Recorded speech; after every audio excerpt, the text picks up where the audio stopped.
West Coast Cookbook and Speakeasy with Chef Justice Putnam. Netrootsradio.com.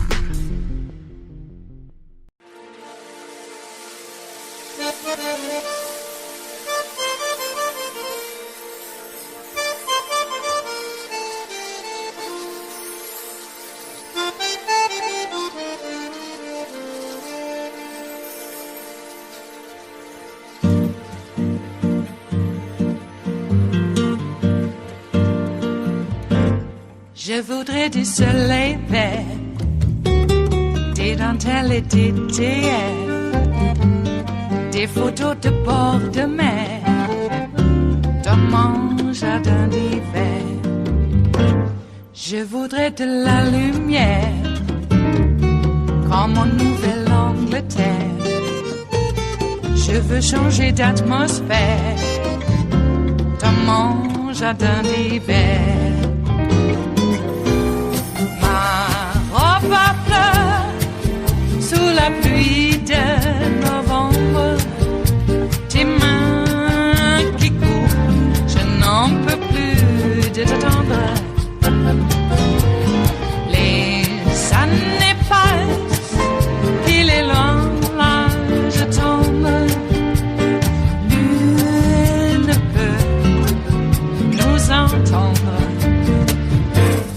Je voudrais du Fred Astaire, revoir un latte. And Andrew, you may have heard me rehearsing my presentation to you, my law professor in this case, with Alex Wagner at the beginning. So we'll do this in an unusual way tonight. I'll make my argument here, as it were, and you grade it, and the audience is going to go with you on this. So it looks to me like this is pretty pointless, this thing. It extends the whole process by a couple of weeks, which seems like no big deal. The whole process seems like no big deal now that the classified documents are out of the process and are part of the criminal investigation that's ongoing. And I go back to the conversation you and I had here when I asked you, might Donald Trump be able to use the Fifth Amendment as an answer to Judge Deary's question about identify for me what you think the FBI planted at your home? You said it may be possible to use the Fifth Amendment there. The more I think about that, the more I think Judge Cannon may be right here in protecting future criminal defendant Trump's rights in this case. And it might be a cleaner case that way, especially if it ever ended up in an appeals court on a criminal appeal. You know, would you want the underpinnings of Donald Trump's right to a defense to have been in any way undermined by the special master process? Professor, how am I doing? Well, first, let me say that today was an interesting day because we had two women in Trump land who are equally untethered to the facts and the law. One was Ginny Thomas, which you've talked to Adam Schiff about, and now we're talking about Aileen Cannon. So I give you an A on the first part of your answer, which is, does this really matter in terms of, you know, keeping our eye on the prize, which is the criminal investigation and the really important national security review? And I completely agree with you that it's really important for people to, you know, not view this as having any real effect on that. It can around the margins, but not the core. So this isn't something that the Department of Justice is going to be freaking out about. Where you're wrong is when I said that Donald Trump could assert the Fifth Amendment in this civil proceeding. That is true, but there are consequences in a civil proceeding if you assert the Fifth Amendment. For instance, we saw that when Letitia James, the New York Attorney General, bringing a case where Donald Trump assert the Fifth Amendment, that can be used against him. So if he had done exactly what you had said, just in a criminal case, and said, you know what, I don't have any burden, it's the government's burden to prove this case beyond a reasonable doubt, and you know, I don't have to do anything, that's totally right. And he can assert the Fifth Amendment and it cannot be used against him. Of course, if he wants to claim that these are planted, there needs to be some evidence that he would need even in a criminal case. But this is where, because this is a civil case, why Judge Deary, in the very first hearing he held, said you can't eat your cake and still have it remain. And what he was saying there is, if you don't want to say anything, if you don't want to assert anything about these documents, that's fine, but there are consequences because the government has already put in prima facie evidence. That is, they've already made a showing of what these documents are. So I don't need any more proof. And if you're not going to speak up, then I'm just going to rule on what's here. And then the final piece, which is just a question of how tawdry the Judge Cannon is. I mean, this is the way she has treated a respected, far more experienced Article III judge who was selected by her and Donald Trump as the special master is really beyond the pale. It just shows she's just so unfit to be sitting on the bench. I mean, we already know from the 11th Circuit that her decision was wrong up one side and down the other. But now she's really proved that she really, I think, is just not showing any normal signs of decency to a fellow Article III judge who is so much more esteemed and experienced, with no deference at all when he is doing exactly what she had said he should be doing. What do you think it'll mean to Judge Deary going forward in the case? I can surmise what he might be thinking right now, which is no good deed goes unpunished. I mean, this is not something he was looking to do.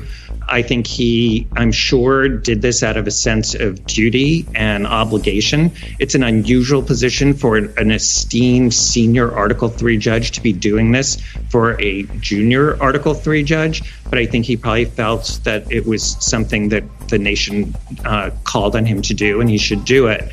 But to be treated like this is, I think it's not going to affect him in the sense that I still think he's going to do his duty. But it is, to say it's unfortunate is an understatement. Okay, before you go, we have to get one more grade. You gave me an A for the part of the answer I was right about. I noticed you were very polite not to give me any grade at all for the part where you said I was wrong, but the audience needs a grade for that part too. Yeah, so why don't I just say an overall grade of a B? Oh boy, I want to take Professor Andrew Weissman's class at NYU Law School. B would be fine with me. Andrew Weissman, thank you very much for joining us tonight. Really appreciate it. It is Friday, the 30th of September of 2022, and you are in West Coast Cookbook and Speakeasy. I am your chef de cuisine, Justice Putnam. Gunner, the English Bulldog, is our snoozing sous chef. And our daily special is Blue Moon Spirits Fridays, because we are all Nighthawks in the Diner of Life. Yes, we are. So how are you? We're heading into a weekend, and why not? They are still better weekends than what they used to be with that former guy. Who doesn't think that he's a former guy? We even have Ginny going under oath saying, oh yeah, Joe Biden is an illegitimate president. He and his crime family should be put on a barge off Guantanamo and tortured. That's what she believes. So I guess she's entitled to her belief. We can just let her continue. And old Clarence doesn't need to recuse himself one whit. They never do. We do. We don't get to hear about when Kagan and Sotomayor, we never get to hear when they recuse themselves. And now we're going to never hear about Ketanji Jackson either. No, we're not. We will never hear about when they recuse themselves, but their vote will not be there. And because of the recusal, and the next thing you know, democracy is no more. Is that where we're headed? This Aileen Cannon, it's hard to refer to her as a judge when she's so unqualified, so incompetent, so on the take. It's obvious for not just America, but for the whole world to see. Does she not know what is going on? Is she that blinded? Because I'm telling you, I have a feeling that her sentiments and beliefs are not that far from Jenny Thomas. Not an inch further than that. I am under now the impression that Judge Aileen Cannon is a maggot election denier. She does not believe that Joe Biden is a legitimate president. Donald Trump had the election stolen from him, and that is why he needs to have deference in these trials, and the DOJ is an illegitimate branch bringing charges against the legitimate president of the United States. Now, in my book, that makes her an insurgent. She is part of the coup. How is it that she is still allowed to be a judge? If she is actively working for the overthrow of the United States of America, using the laws and her position of authority to do such, that makes her a traitor to the United States. We're not playing games anymore. This is not just some legal jumping rope that we have to jump through. This is a concerted effort by mega-rich industrialists. Burgermeisters is probably a better term. I just remind folks once again, the fascists in Italy and the Nazis in Germany would have not been able to do what they did without the help of big business. And so it is. And here we are. And we can't tell where the money's coming from because it might be embarrassing for them. They think we're going to come at them with pitchforks. No, we're going to come at you with lawsuits like most Americans would. You do. So the problem in this is that, think about it just for a moment. Only 60-some% of Americans believe that Joe Biden is the legitimate president of the United States of America. A little more than 60%. That is not nearly enough. How fast they were able to be brainwashed. How willingly they were able to be brainwashed to be anti-American, right down to allowing polio to have resurgence. Yeah, I was hearing or looking at these memes of the vaccine. The vaccine is causing Bell's palsy. All these people have Bell's palsy. Never heard of Bell's palsy before. Yeah, well, you know what? My sister got Bell's palsy when she was a senior in high school, and that was in 1973. I take it back. 74. Okay. Yeah, she had a droopy face. Wasn't from a vaccine. Could have been from playing powder puff football. Is that causation? I don't know. We were under the impression that Bell's palsy is it a virus? I believe it's a virus.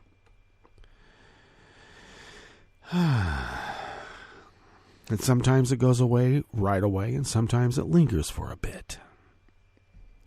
But these people were convinced that Bell's palsy is caused by taking the vaccine, which is, I have to tell you, another Russian-generated disinformation campaign to destroy America, and they've been doing it very well. We had measles outbreaks here in Oregon because of it. And now polio has come back. And people are going, oh, well, you know, it's just my right. I don't have to live my life to care for other people. You're trying to make us civic-minded? And they call that a bad thing. The Law and Order Party. The party of high morals. The party of family. The party of God. Anybody has to go around calling themselves the party of family and God sure ain't it. At least that's not what the evidence shows. No wonder they don't want to use evidence anymore. No wonder they don't want to have a factual-based government or a judiciary. So, Aileen Cannon needs to be impeached. And I got to tell you, maybe we need to do something a little bit more drastic, and that's to purge these incompetent judges. Every judge that came in without an ABA rating of pass needs to have a pink slip and go. If they can change the rules around on us so that Donald Trump has some legal right to steal state secrets, we can tweak the law to get rid of these insurgent, treasonous judges. Because that's what they are. They're brown shirt judiciary stormtroopers. Say that fast. Okay. I don't mean to rant so much, but I end up doing it anyway. Okay, why don't we then stop the ranting and try to collect ourselves and maybe calm ourselves in the process by going to the mise en place. Yes, that's right. We have made a mise en place. Everything's in place for our ability to put it all together to have a show for you. So why don't we go through the mise en place? I think that's what I'll call this from now on. On the rest of the menu, of course, at the top, yes, the way the Trump-appointed judge Aileen Cannon treated a fellow and senior Article 3 judge is tawdry and makes her unfit to serve. Thank you, Andrew Weissman. On the rest of the menu, an Albuquerque Starbucks is the first store in that state to vote for unionization. The Treasury Department moved forward with its database on corporate ownership. Yeah, we're trying to keep the money from being hid. They're going to call it Big Brother. Oh, they're coming after us with Big Brother. Yet we have a camera on every building, on every corner, in the sky, flying around. F you. We're going to find out what you've been doing. And in response to overwhelming demand, the Environmental Protection Agency is nearly doubling the money available to states to buy electric models of the familiar yellow school bus. After the break, we move to the chef's table, where Latvians will be voting tomorrow, Saturday, in a general election that has been substantially influenced by Russia's attack on Ukraine. And the U.S. imposed sanctions on a group of firms that have played a critical role in shipping sanctioned Iranian oil. All that and more on West Coast Cookbook and Speakeasy. Bon appetit.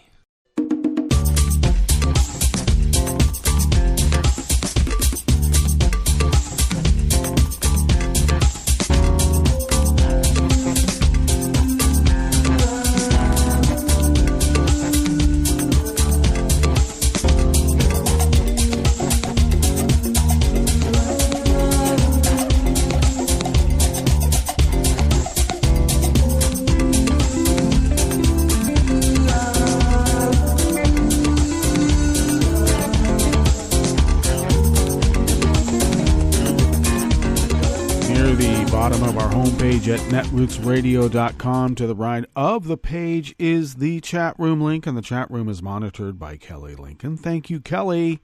To the left of that chat room link across the page on our homepage at netrootsradio.com, near the bottom there, you'll see to the left our Patreon link. And if you could become a recurring Patreon of Netroots Radio, and if you could possibly send us what you might spend on an espresso type coffee drink, if you could send those funds to us once a month, it really helps us pay our bills. That then allows us to fly under the radar and continue this powerhouse of resistance against dark forces arrayed against not only democracy in the United States of America, but democracy around the world. Yes, they are goose-stepping their way all over human rights, human liberties, and everything we hold near and dear in modern society.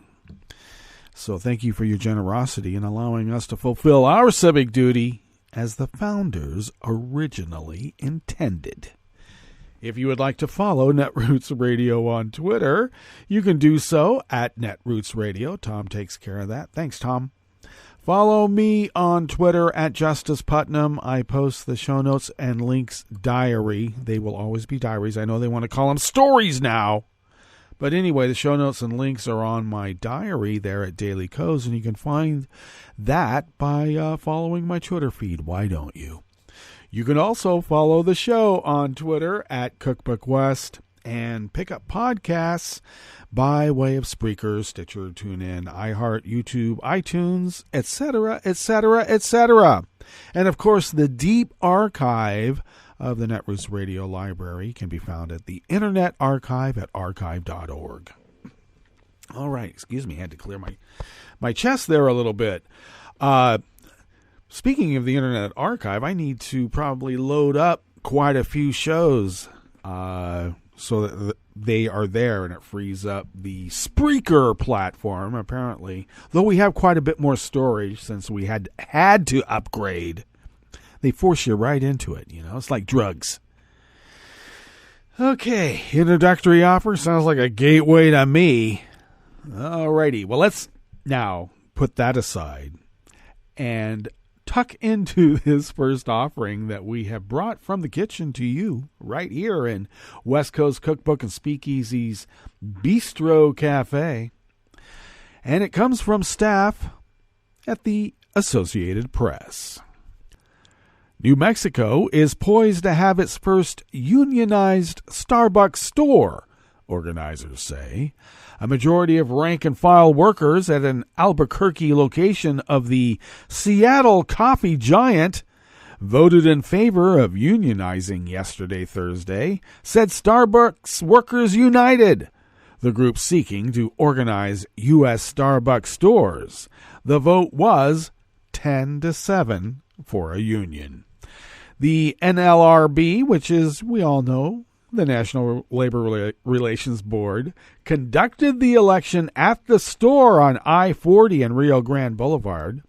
This makes New Mexico the 34th state to have a unionized Starbucks, according to organizers. And, of course, Starbucks opposes the unionization effort. In fact, they oppose it so much that even after a union is legally in place, they'll just ignore the contract they signed.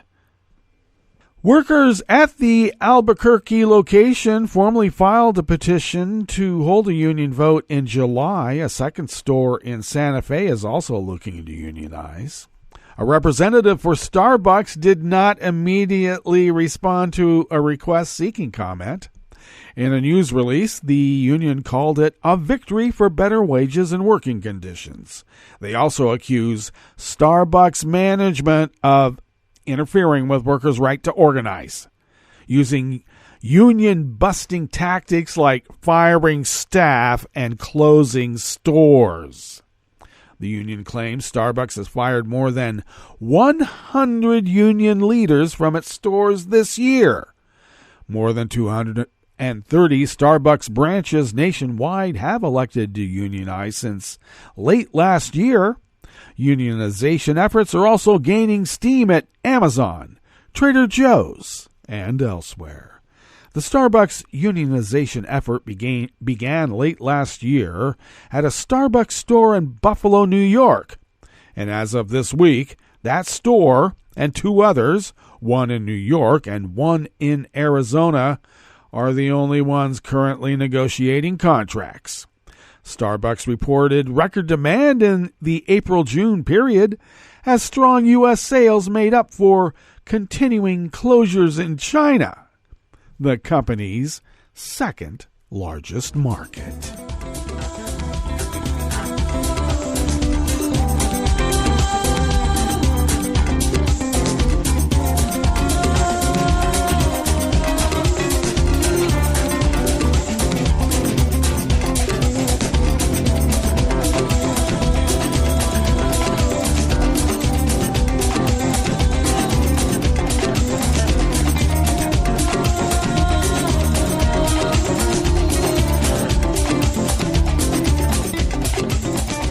Fatima Hussein of the Associated Press brings us this next offering here in the Bistro Cafe of West Coast Cookbook and Speakeasy, Blue Moon Spirits Fridays. Tens of millions of small U.S. companies will be required to provide the government with details on their owners and others who benefit from them under a regulation finalized yesterday, Thursday, that's intended to peel back the layers of ownership that can hide unlawfully obtained assets. The Treasury Department said it was moving to create a database that will contain personal information on the owners of at least 32 million U.S. businesses as part of an effort to combat illicit finance. Treasury officials said the new rule represents a sea change in the world of corporate transparency. The regulation comes in the midst of U.S. and Western allies' ongoing attempts to sanction Russian oligarchs and wealthy friends of Putin since the start of his invasion of Ukraine. The wealthy Russians are accused of hiding stolen money and assets in the U.S. and around the world.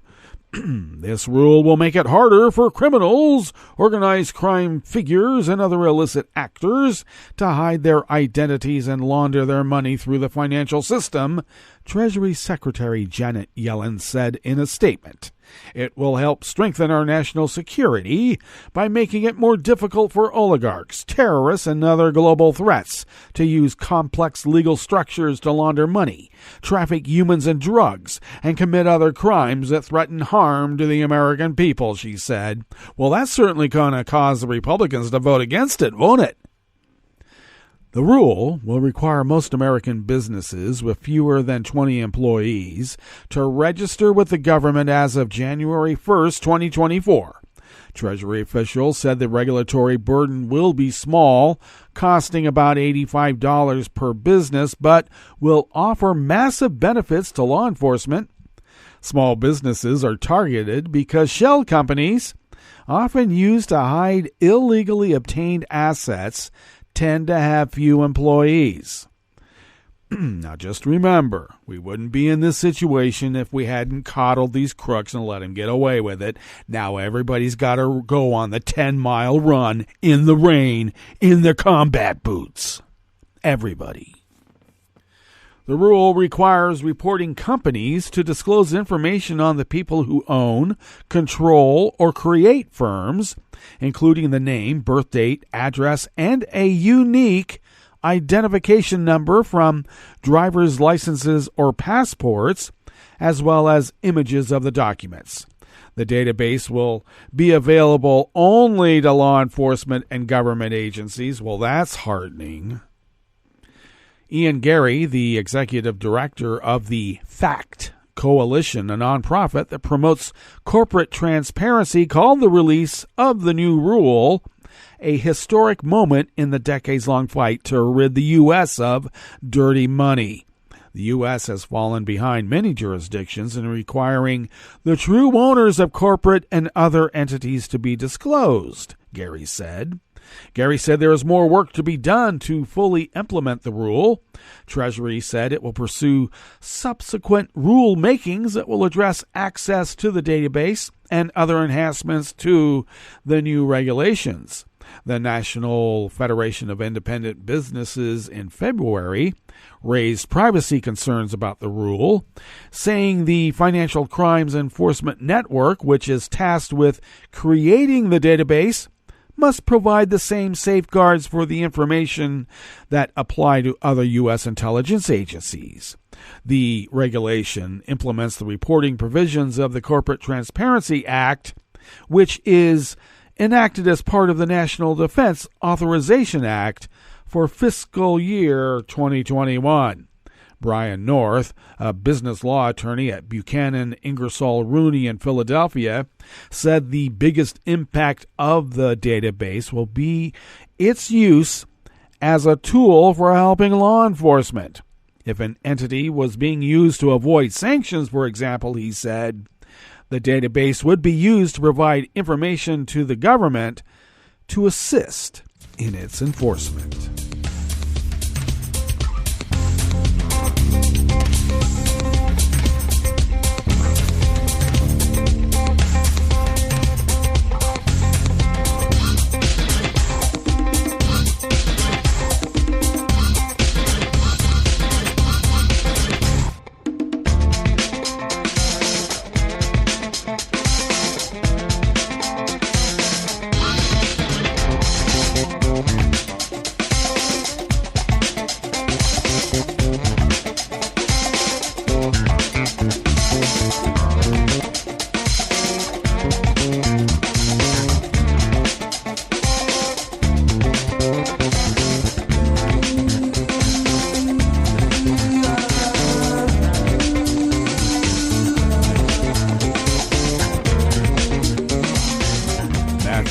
Bailey of the Associated Press brings us this final offering here in the Bistro Cafe of West Coast Cookbook and Speakeasy.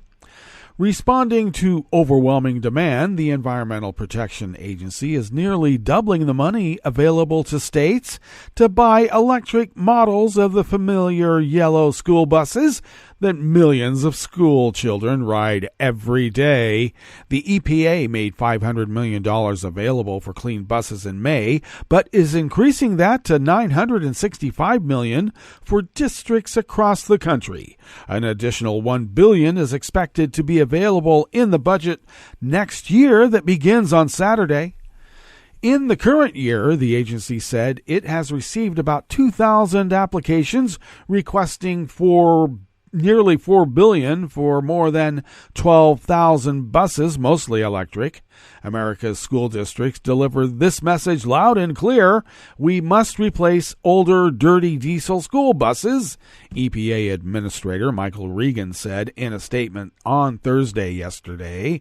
Together we can reduce climate pollution, improve air quality, and reduce the risk of health impacts like asthma for as many as 25 million children who ride the bus every day. Only about 1% of the nation's 480,000 school buses were electric as of last year, but the push to abandon diesel buses has gained momentum in recent years. Money for the new purchases is available under the agency's Clean School Bus Program, which includes $5 billion for the bipartisan infrastructure law President Joe Biden signed last year. School districts from all 50 states have applied for rebates under the program, which aims to replace traditional diesel school buses with low and zero emission models in the next 5 years. EPA said it will move swiftly to review applications submitted and expects to grant awards next year. The Biden administration is working across all 50 states to accelerate the transition to a future where clean, zero-emission school buses are the American standard, Reagan said. Senator Tom Carper, a Democrat from Delaware, chairman of the Senate Environment and Public Works Committee, said he was pleased to see high demand for electric school buses, including in low-income tribal and other disadvantaged communities. And Representative Frank Pallone, Democrat from New Jersey, chairman of the House Energy and Commerce Committee, called the additional grant funding a huge win for our nation's children and our fight against the climate crisis. The current rebate application period under the EPA program closed in August. More than 90% of applications were for zero-emission electric buses, with only about 9% for propane-fueled buses and 1% for compressed natural gas, also called CNG. All right, that's pretty good news. So let us now go to our break. And when we get back from that break, we will go through weather from around the world. And we will finish up with the stories that we've curated for you today. You are listening to West Coast Cookbook and Speakeasy. And we will be right back. You are listening to netrootsradio.com. Please hang up and try again.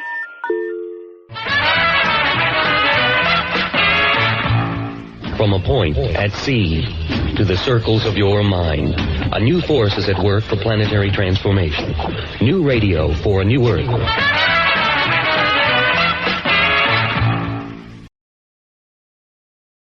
This is Take Two Movie Review. I'm Clinton Johnston. This week, Who Fun It? Mysteries are great, and really great whodunits are a joy. The challenge today is we done it so many times, it's hard to do it well, kind of like your marriage. The genre depends so much on suspense and surprise that even less so than in other genres, it suffers with familiarity, which is how we get films like See How They Run, written by Mark Chappell, his second produced feature, and directed by Tom George, his first. Not that See How They Run suffers from any deficiencies, let me explain. It takes place in 1953 London on the 100th performance of Agatha Christie's famous theatrical whodunit, The Mousetrap, with most of the film's characters being connected with the play. Thus, we're set up for numerous in-jokes about The Mousetrap in particular, and Christie mysteries in general, with some meta-mystery movie-making humor sprinkled in. So, while See How They Run does give us a murder to be solved, it's with a lot of nudge-nudge, wink-wink, we all know how these things go. The presentation, however, makes it work. First off, most of these actors, most of them heavy hitters, look like they're having fun. I mean, Adrian Brody and Harris Dickinson give two different flavors of delightfully slimy. David Oyelowo is delicious, and I didn't even know Saoirse Ronan could do comedy. I mean, Sam Rockwell's back with a character who's unpleasant but redeemed, but at least it's not another racist. Most notably, though, George and crew make tight, light work of a script heavy on wit, with a combination of Ritchie-like abrupt cuts and Anderson-like carefully constructed 2- or 3-person mid-shots, mostly still with just a little bit of crucial movement, successfully for comic effect. The movie keeps a nice pace, plus there's split screen, which, I'll admit, I love, adding to a fun visual vocabulary. And that's the key word for See How They Run. If you want a hardcore whodunit, which, like I said, is a joy, see Knives Out. But I don't know how you've done it or what's been done to you lately, but I could use a little fun right now. This has been Take Two Movie Review. I'm Clinton Johnston. Catch up with us at TakeTwoMovieReview.com and feed us back on our channel on YouTube.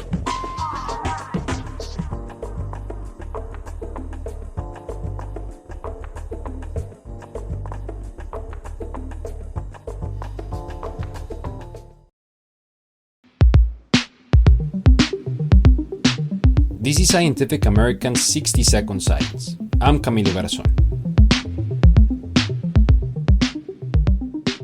In July, the White House released the first image of the collection of pictures from the James Webb Space Telescope, the JWST, during a preview event with President Joe Biden. 6.5 months ago, a rocket launched from Earth, carrying the world's newest, most powerful deep space telescope on a journey 1 million miles into the cosmos. It's a new window into the history of our universe. And today we're going to get a glimpse of the first light to shine through that window. It was a high-resolution image of a cluster of distant galaxies known as SMACS 0723. It was the deepest, sharpest infrared image of the universe, ever. The image had to be seen to be believed. And on that day, it was everywhere to see and ponder, from the big screen in Times Square to trillions of small screens around the world. But what if you are physically unable to see it? SMACS 0723. The background of space is black. Thousands of galaxies appear all across the view. Their shapes and colors vary. Some are various shades of orange, others are white. Most stars appear blue and are sometimes as large as more distant galaxies that appear next to them. A very bright star is just above and left of center. It has 8 bright blue long diffraction spikes. Descriptive, scientific. And if you were unable to see, you would, for the first time, be able to construct a mental image of what the rest of the seeing world saw. When I think about people listening to the alt text that we write, I want it to be like listening to a book, where you imagine the scene, all the characters in the scene, and in these cases it might be galaxies and stars as the characters, all the activity in it. That's Claire Blum, principal science writer at the Space Telescope Institute in Baltimore, Maryland, the operations center for the Webb telescope. And alt text, as you might have gathered, is an official way to describe and make accessible the contents of an image to someone that might not be able to see it with their own eyes. In 2020, it was estimated that over 1 billion people on Earth live with vision impairment. That's according to the International Agency for the Prevention of Blindness.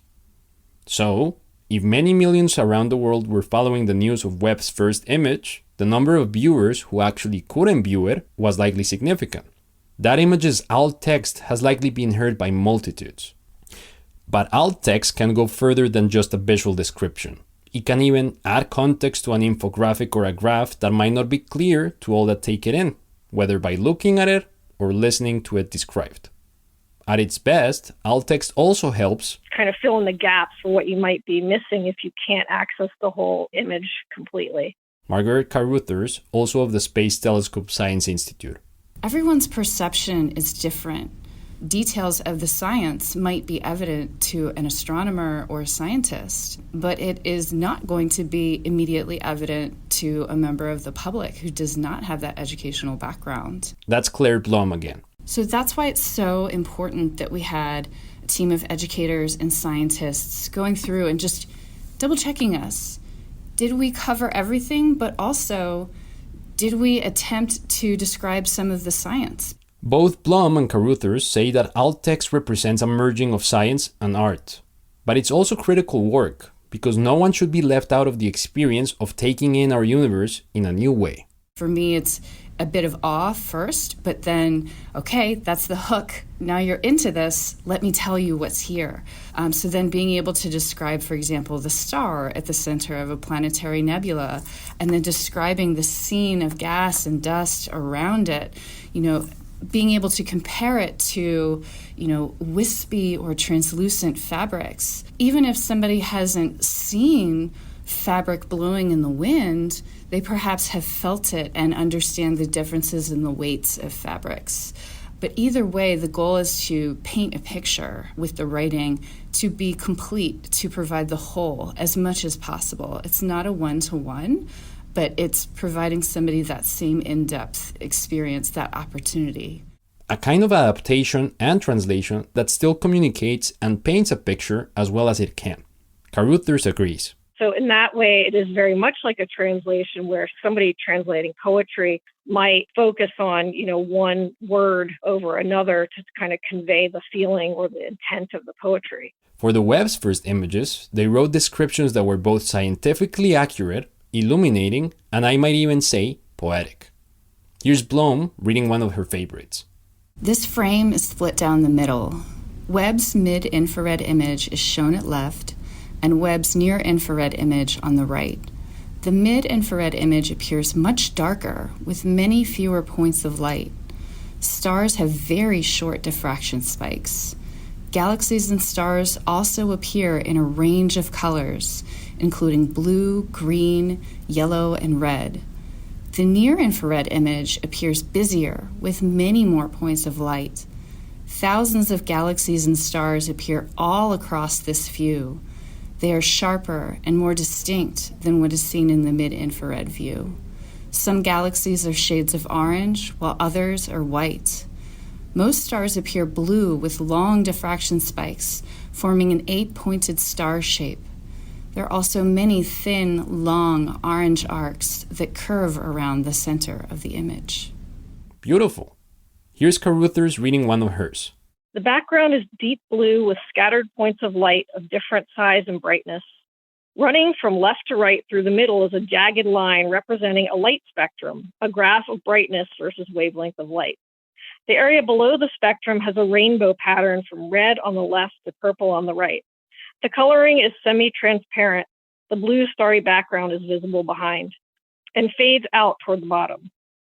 In the middle, superimposed on the starry background and part of the spectrum, is a large hexagon outlined in gold with 2 hexagonal outlines behind it. Within the hexagon is an illustration of space with shapes representing objects and materials at different distances and points in time that Webb is investigating.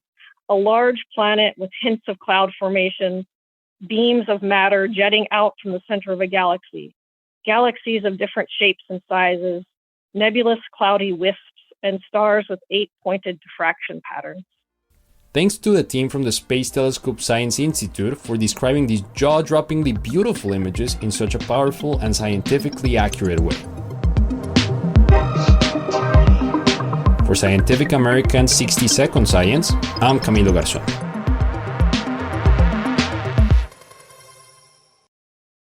I was in the middle of the Atlantic Ocean when it happened. There was a sudden jolt and our submarine crashed on the seafloor. We were in total darkness.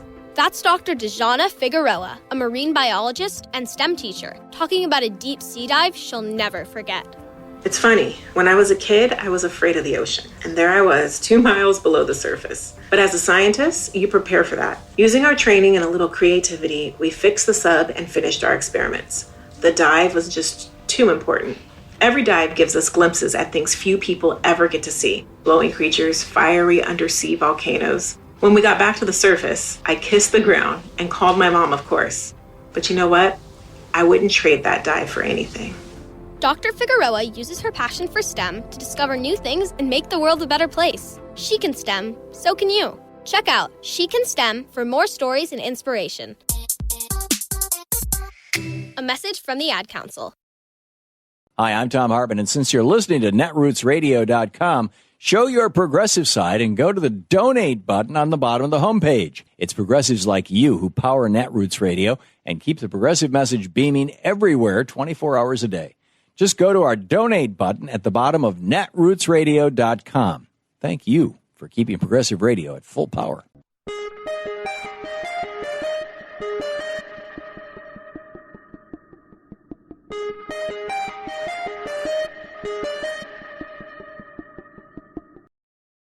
Make sure you're registered to vote. Go to rockthevote.org.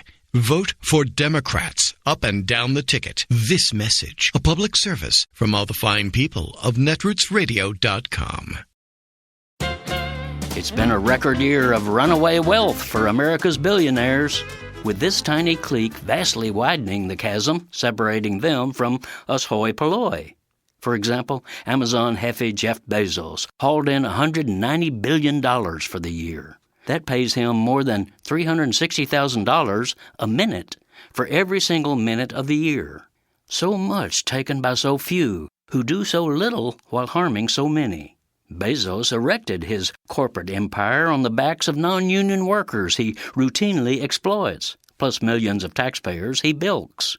Indeed, his recent surge of wealth comes not from innovation or hard work, but from the windfall of bloated Wall Street stock prices, making him richer without lifting a finger. Yet, media and politicians hail Jeff as a big-thinking genius. Seriously? This self-centered ego's top achievement this year was to have the world's largest super yacht built for him, a 400-foot-long seagoing palace. But, oops, Jeff's pleasure craft can't get to the ocean because it's too tall to go under a bridge just downriver from the Dutch city where he's having it built. No problem for a billionaire genius, though. Boss Bezos simply instructed local officials to dismantle their historic bridge so his toy could pass through. But no go, for outraged locals learned of his imperious scheme and quickly organized a massive rotten egg brigade, pledging to pelt the colossal yacht and possibly Jeff. Very bad political optics. So the American mogul's billions were not allowed to buy his way out. This is Jim Hightower saying, it's still unclear how he'll get it out to sea, but one Dutch wag helpfully pointed out to him, you can still take your giant boat out for short trips down to the bridge and back.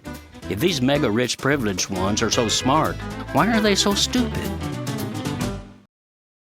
In January 2021, President Trump and his supporters urged Vice President Pence to not count the electoral votes from certain states. Trump argued that Pence could do that, but Pence didn't buy it. But what if he did? I'm Bill Newman, and this is the Civil Liberties Minute. Donald Trump's argument was that the vice president could count or not count electoral votes as he saw fit, an argument that runs contrary to law and history. But to clarify the situation, there now is pending in Congress a bill that would make crystal clear that the vice president's role as president of the Senate in counting electoral votes is strictly ceremonial, nothing more. The bill also, crucially, would prevent state officials from submitting electoral college votes that do not reflect the popular vote in that state. The proposed legislation is hardly a panacea for the ills of our voting processes. It does not prevent voter suppression or reinstate the Voting Rights Act or remedy gerrymandering or make the Electoral College more, small d, democratic. And passage is certainly not a done deal. There are very different Senate and House versions of this legislation. Requiring that the Electoral College votes from each state reflect the popular vote and that those electoral votes actually be counted would help stabilize a pillar of presidential elections in the United States, a pillar that was put in grave danger on January 6, 2021. The Civil Liberties Minute is made possible by the ACLU because freedom can't protect itself. I'm Rick Smith, and this is Labor History in 2. On this day in labor history, the year was 1892. That was the day that 29 leaders of the Homestead Steel Strike in Pennsylvania were charged with treason against the state. If you're a regular listener to Labor History in 2, you've heard about this strike before. The strike occurred because the steel company decided to reduce wages and crush the emerging union. When the workers refused to accept a pay cut, company manager Henry Clay Frick laid off the entire workforce. He hired Pinkerton guards to protect the strikebreakers. But the workers of Homestead were not so easily put out of the plant. They fought back against the Pinkertons. 9 workers were killed, as were 7 Pinkertons. Many more were injured on both sides. Strike leaders stood trial for murder. The jury found them innocent. But 29 strike leaders were arrested again. This time they were charged with treason. During the trial, the Chief Justice of Pennsylvania instructed the grand jury, when a large number of men arm and organize themselves by divisions and companies, appoint officers, and engage in a common purpose to defy the law, to resist its officers, and to deprive any portion of their fellow citizens of the rights to which they are entitled. It is a levying of war against the state, and the offense is treason. Despite this charge to the grand jury, the jury again refused to convict these strike leaders. However, paying legal fees and bail drained the strike finances. While leaders were kept in jail, the morale of the strike was broken. The Homestead steel mills were not unionized until well into the 20th century. Labor History in 2 brought to you by the Illinois Labor History Society and The Rick Smith Show. For more information, go to laborhistoryin2.com, like us on Facebook, and follow us on the Twitters at Labor History in 2.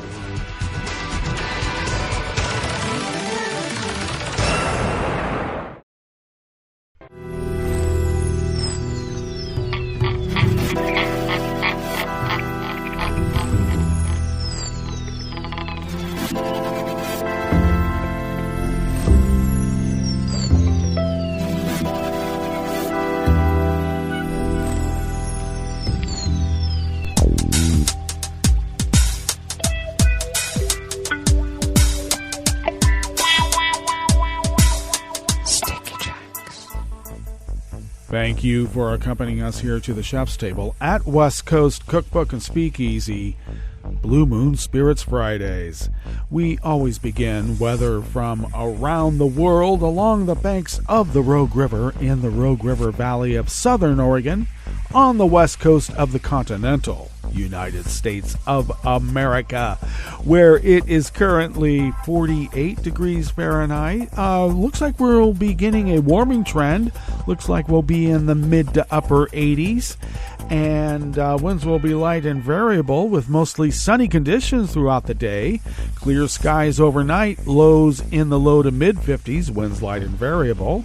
Then sunny skies tomorrow with highs in the low to mid 90s. Winds light and variable, and should be carrying temperatures in the low to mid 90s through the rest of the week, and the night should be fairly nice in the mid 50s. So we'll see how that goes.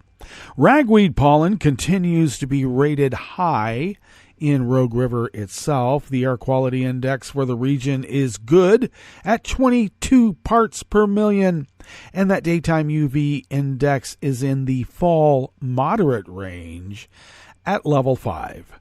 Barometric pressure is rising at 30.1 inches. Visibility is up to 9 miles.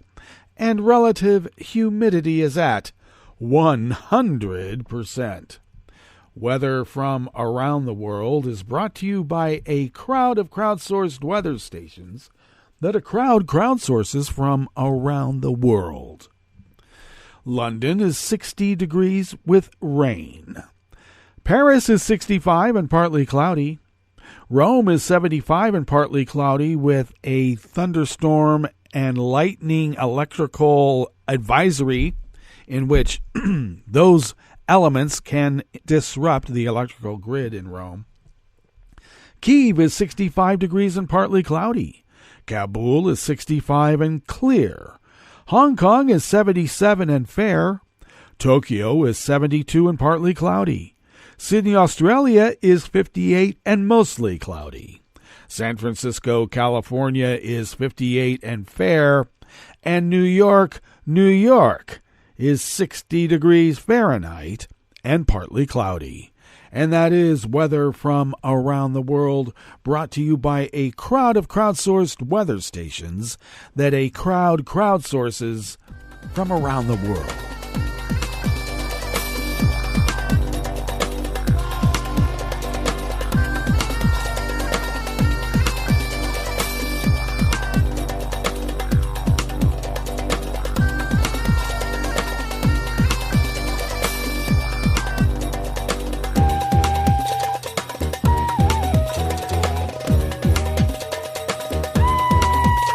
Jerry Tanner of the Associated Press brings us this first amuse-bouche here at the Chef's Table at West Coast Cookbook and Speakeasy. Blue Moon Spirits Fridays, because we are all Nighthawks in the Diner of Life.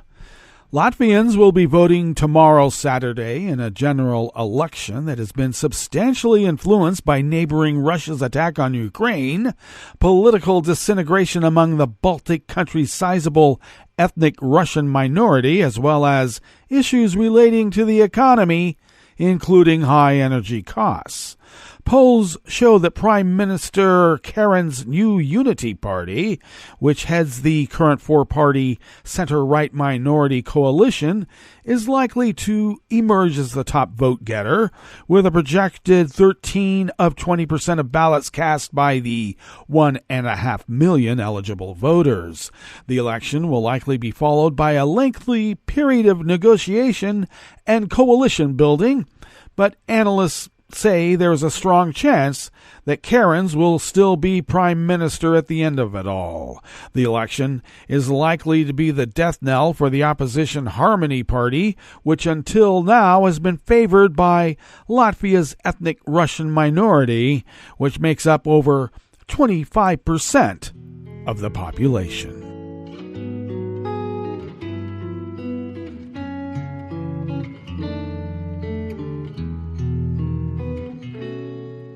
Je te donne c'est mon amour pour la vie entière.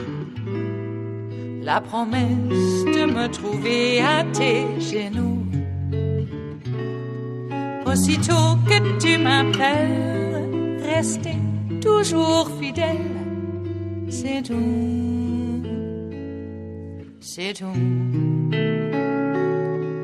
Je te donne tous mes printemps, mes étés de mer.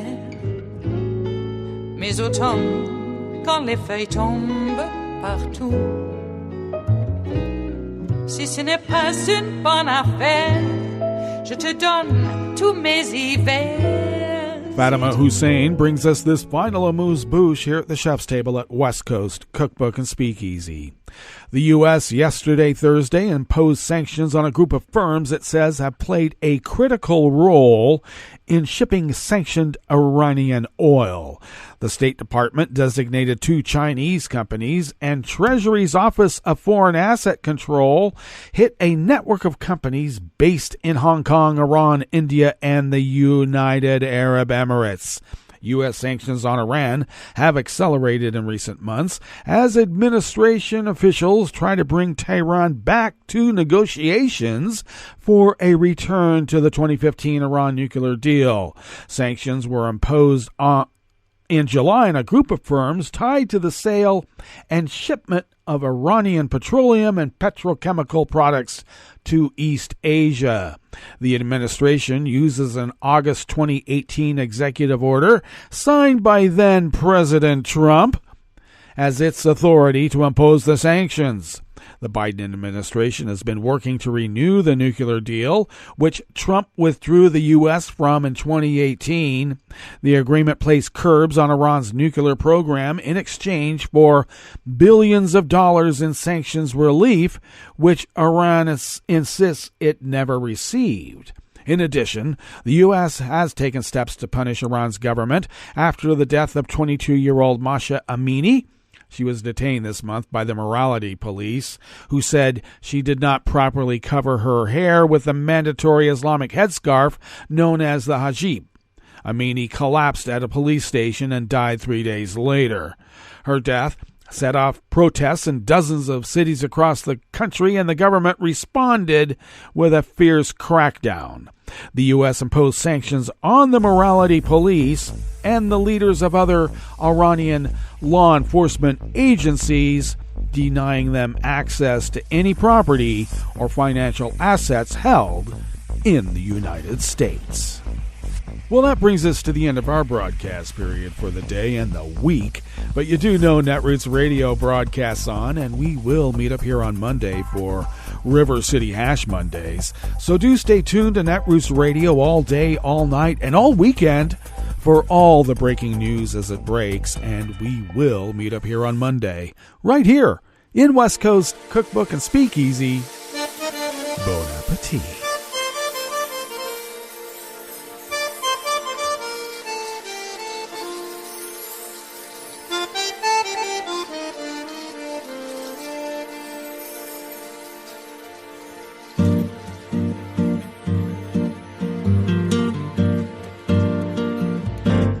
Je voudrais du soleil vert, des dentelles et des théières, des photos de bord de mer, dans mon jardin d'hiver. Je voudrais de la lumière, comme en Nouvelle-Angleterre. Je veux changer d'atmosphère, dans mon jardin d'hiver. Robe à fleurs, sous la pluie de novembre, tes mains qui courent, je n'en peux plus de t'attendre. Les années passent, qu'il est loin, là je tombe. Nul ne peut nous entendre. Je voudrais du Fred Astaire, revoir un latte Goël. Je voudrais toujours te plaire dans mon jardin d'hiver. Je veux déjeuner par terre, comme au long de golfe clair, t'embrasser les yeux ouverts dans mon jardin d'hiver.